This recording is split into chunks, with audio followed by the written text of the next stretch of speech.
Bimwe mu bintu bitunguye abantu benshi ni uburyo uwo bita Idrissa Jalike Ouedraogo afashe umwanzuro wo kuvuga ati ibi ndabirambiwe, reka mfate indege maze nerekeze aho ngomba kuba ndi. Ntabwo ngomba kwicara ngo ndebere ngo ngume hano mu gihugu cy'u Rwanda kandi urugo rwanjye ruri gusenyuka.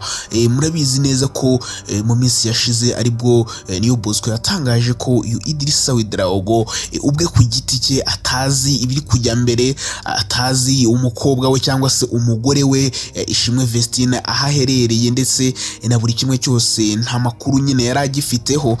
Nyuma y'ibyo ngibyo rero nibwo twaje kubona amakuru yavuye ko bita Wiza TV show, ubwo yatangaje amakuru abantu benshi yabatunguye, ubwo uwo mugore yavuze ko uwo bita Vestine mu by'ukuri nk'uko yamubonye mu mboni ze yaje kubona ko atwite, mu buryo nyine yagiye asobanura bugiye butandukanye, ariko noneho ibisohotse aka kanya byo bitunguye abantu benshi. Abantu benshi barumiwe, baravuze bati ntabwo twumvuga ko ari uku nguko ibintu bimeze. Ubundi byatangiye ku munsi w'ejo ubwo abantu nyine bari bibereye hariya ku kibuga cy'indege cya Kanombe. Urabizi neza ukuntu nyine abantu baba bagiye gufata indege berekeza mu bihugu bigiye bitandukanye, harimo abazungu, harimo abirabura, bavuye mu hantu hagiye hatandukanye ndetse bari kujya n'ahantu hagiye hatandukanye.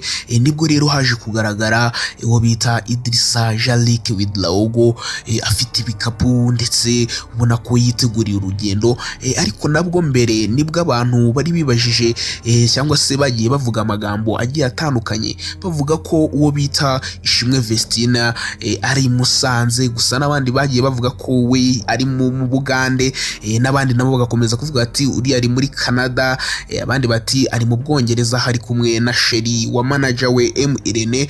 Bikunda kuvuga ko ari umukecuru ngo wakutse n'amenyo, ariko noneho uburyo Idrissa Ouedraogo yagaragaye ibyo byatunguye abantu benshi cyane. Gusa kuri ya makuru umunyamakuru ukora kuri Wiza TV show yari yatangaje yizewe nyine yakuye muri Canada, avuga ngo impamvu nyamukuru Ishimwe Vestine ashobora kuba atafashe indege ngo ni ukubera ko buriya ngo muri biriya bihugu bubaha igitsina gore cyane, ngo ntibari kwemera ko afata indege. Mu by'ukuri bigaragara ko nta mbaraga afite.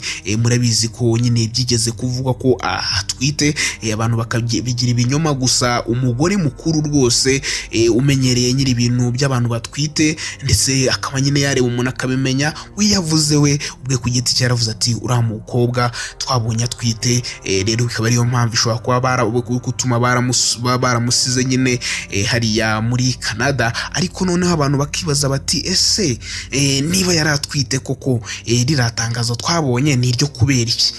Abantu nabwo ni ikibazo bakomeje kwibaza. Gusa sibyo nshaka kugira ngo dutindeho, ahubwo nshaka kugira ngo tuvuge ku biri kuvugwa ko bita Idrissa Ouedraogo. Idrissa Ouedraogo gutya mumubona we ikintu kiri kuvugwa ni kimwe gusa, ni ikintu kimwe ariko nabwo bikongera bikaba bibiri. Icyambere bari kuvuga ko Idrissa Ouedraogo aturutse igihugu.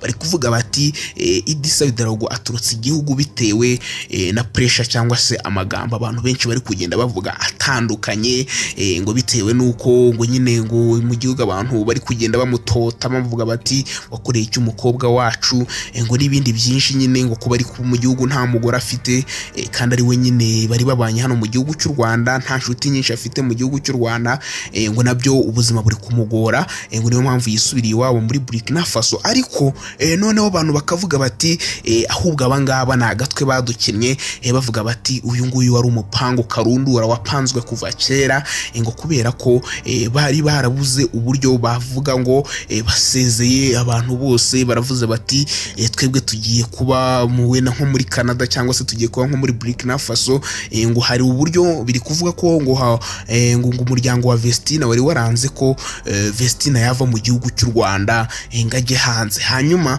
ubwo rero uyu Idrissa bakaba ari umupango bapanze kugira ngo bizagaragare nkaho babanye nabi, nibarangiza bigendere nyine bibereyo, bigaragare ko batandukanye bazaze kubimenyeshwa nyuma, atari kuvuga ngo ni ibintu byajemo gushwana n'imiryango n'ibiki, ahubwo bazabimenye nyuma. Bari urumva nyine ko umuntu yababajwe cyane no kuba urugo rwasenyutse, urumva noneho akumva ko bya bintu bitari ukuri, ntago byamubabaza cyane kurusha uko nyine yakumva ngo bari kubana. Urumva ko ikibabaje cyane ari uko urugo rwaba rwarasenyutse. Hanyuma rero abantu benshi bakomeje kuvuga ibintu bigiye bitandukanye, gusa bamwe bari kuvuga bati abashoboye bakomeze basengere Ishimwe Vestina. Gusa mu by'ukuri biramutse ari ukuri koko uyu mugabo Idrissa Widarawogo aramutse yagiye kureba Ishimwe Vestina, yaba ari inkuru nziza, yaba ari inkuru nziza rwose.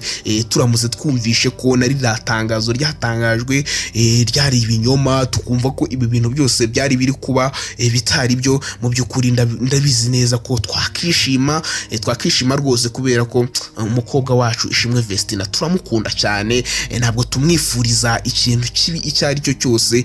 Rero biramutse koko ibi kuvugwa ari byo, byaba ari inkuru nziza, byaba ari ibintu nakifuriza Ishimwe Vestina rwose, kuba noneho urumva ari muri Canada ahantu heza, kuba agiye gusangwayo n'umugabo we mu minsi mike, tukumva ngo bandibarutse akana. Urumva yaba ari inkuru nziza, byaba ari ibintu byo gushimira Imana.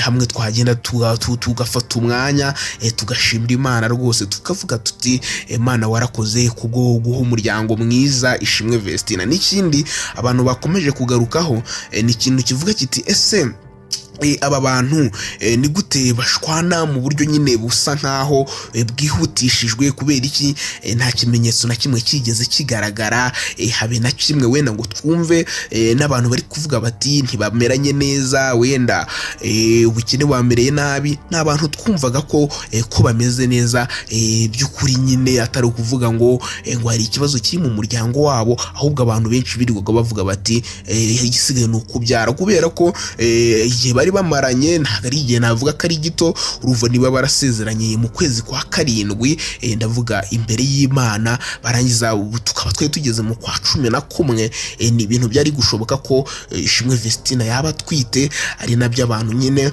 bakomeje kuvuga bati ibi bintu bishobora kuba ari umupangu, Idrissa ashobora kuba yagiye kwirebera umugore we Ishimwe Vestina, ahubwo twebwe tugasigara mu gihirahiro. None ikindi kintu ni uburyo Niyo Bosco nawe ubwe ndetse n'abandi bantu benshi bagiye bavuga bati umugabo wa Ishimwe Vestina cyangwa se Idrissa Widarawogo we yatangaje ko biriya bintu nawe ngatabizi. Bishoboka bite ko umuntu mwageraho mutandukana, yageraho yandika biriya bintu akabyandikira audience cyangwa se akabyandikira rubanda, ariko wowe bireba atari yabikubwira? Ni ibintu bitumvikana, byakomeje gutera urujijo abantu benshi. Nkwibutsa ikintu kimwe gusa, kora subscribe nyaboneka, ikindi wandike muri comment ese urabyumva ute, byaba ari ukuri cyangwa uyu musore nyine yigiriye iwabo, yabonye iby'urushako mu Rwanda bidakunda ese yigiriye iwabo? Wowe tubwire uko ubyumva muri comment, ubundi dukomeze tubane neza 5 kuri 5. Iyi channel usanze ibi ngibi yitwa Mega TV Rwanda, ni naho ngewe ubikugejejeho,